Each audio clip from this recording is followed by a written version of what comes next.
Assalamualaikum warahmatullahi wabarakatuh. Perkenalkan, saya Siti Maisyarah dari jurusan Keperawatan Poltekkes Kemenkes Jambi. Kali ini kita akan membahas tentang HIV dan AIDS. Tentunya kita sangat familiar bukan dengan kata HIV dan AIDS. Apa sih HIV dan AIDS itu? Oke, mari kita simak penjelasan berikut ini. HIV atau singkatan dari Human Immunodeficiency Virus itu adalah salah satu virus yang menyerang kekebalan tubuh manusia, sehingga sistem kekebalan tubuh manusia itu akan menjadi lemah, menurun, dan sampai akhirnya akan menyebabkan namanya AIDS. Oke, sekarang AIDS. Nah, AIDS itu apa sih? AIDS itu merupakan kepanjangan dari Acquired Immunodeficiency Syndrome. Nah, AIDS ini merupakan kumpulan gejala atau tanda yang diakibatkan oleh sistem kekebalan tubuh manusia yang menurun.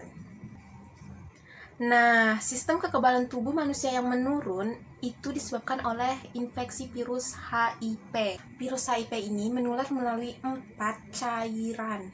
Yang pertama itu melalui darah, yang kedua melalui cairan sperma, yang ketiga melalui cairan vagina, dan yang keempat melalui cairan atau yang biasa disebut air susu ibu atau yang biasa kita sebut ASI.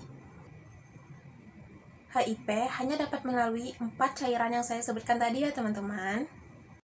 HIV tidak dapat menular melalui yang namanya keringat. Ingat ya, HIV tidak dapat menular melalui keringat.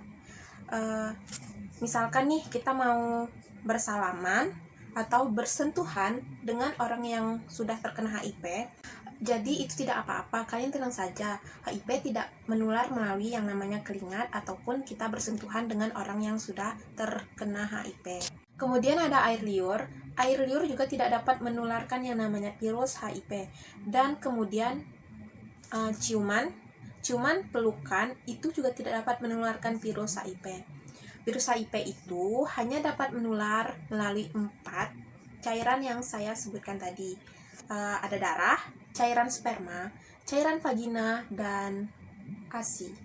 Karena HIV itu virus yang menyerang sistem kekebalan tubuh manusia, di mana sistem kekebalan tubuh manusia itu sangat penting sekali. Ketika seseorang terserang HIV, sistem kekebalan tubuhnya akan rusak. Bisa terserang berbagai penyakit, baik penyakit dari yang ringan maupun sampai penyakit-penyakit yang berat. Ya, jadi sangat berbahaya sekali bukan HIV itu. Lalu bagaimana sih cara mencegah dari HIV ini? Cara mencegah dari HIV itu ada 5. Biasa disebut dengan A, B, C, D, dan E. Oke, yang pertama itu ada A, abstinen. Abstinen itu apa sih maksudnya? Atau ada yang tahu dengan abstinen? Baiklah, saya kasih tahu. Abstinen itu adalah dengan tidak melakukan hubungan seksual di luar nikah. Kemudian B. B itu apa sih? B itu singkatan dari be faithful, yang artinya setia. Jadi, melakukan hubungan seksual itu hanya dengan satu pasangan saja, tidak berganti-ganti pasangan. Karena apa? Ketika seseorang yang sudah terkena virus HIV, sebaiknya melakukan hubungan seksual itu hanya dengan satu orang saja ya, agar tidak menularkan virusnya kepada yang belum terkena virus HIV. Dan yang ketiga itu ada C. C itu apa sih? C itu adalah kondom. Ketika berhubungan seksual itu sebaiknya menggunakan pengaman agar penularan virus HIV tidak dapat menular kepada pasangan kita. Yang keempat itu ada D. Apa sih singkatan dari D itu? D itu adalah don't use drug.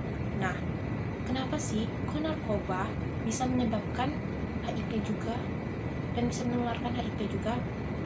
Oke, mari kita ambil contohnya saja, pemakaian narkoba yang menggunakan jarum suntik.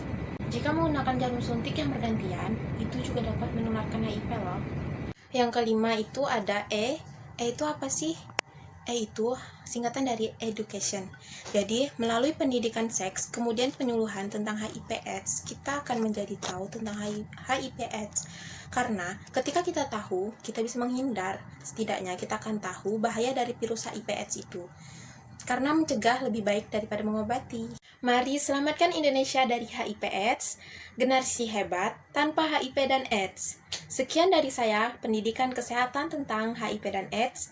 Terima kasih. Assalamualaikum warahmatullahi wabarakatuh.